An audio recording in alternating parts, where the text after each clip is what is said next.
విజయవాడ కనకదుర్గమ్మ అమ్మవారిని రాష్ట్ర దేవాదాయ శాఖ మంత్రి ఆనం రామనారాయణ రెడ్డి దర్శించుకున్నారు. అనంతరం వేద పండితుల ఆశీర్వచనం తీసుకున్నారు. ఈ సందర్భంగా మంత్రివర్యులు మీడియా పాయింట్ వద్ద మాట్లాడుతూ అందరికీ దసరా శరన్నవరాత్రుల శుభాకాంక్షలు తెలిపారు. భక్తులు భక్తి శ్రద్ధలతో అమ్మవారిని ఆధ్యాత్మిక వాతావరణంలో దర్శించుకుంటున్నారని అన్నారు. అందరికీ ముఖ్యంగా మీడియా మిత్రులందరికీ కూడా శరన్నవరాత్రుల ఉత్సవాల యొక్క శుభాకాంక్షలను తెలియజేస్తూ ఉన్నాం.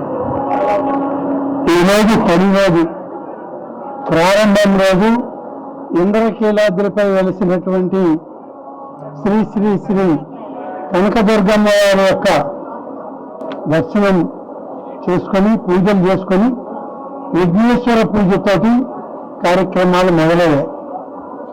ఇప్పటికే అమ్మవారి దర్శనాలు మొదలయ్యాయి.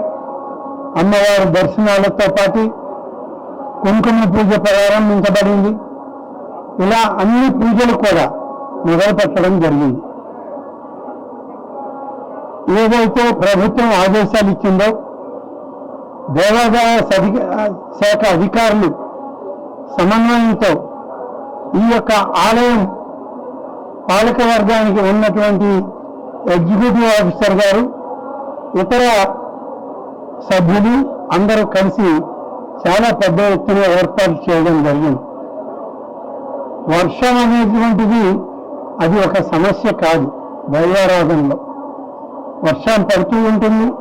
వర్షాల కొరకే మనం పూజలు నిర్వహిస్తాం.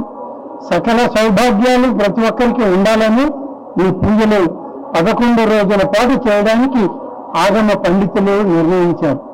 11 రోజులు ఈ యొక్క నవరాత్రి ఉత్సవాలను పెద్ద ఎత్తున చేయడం జరుగుతుంది.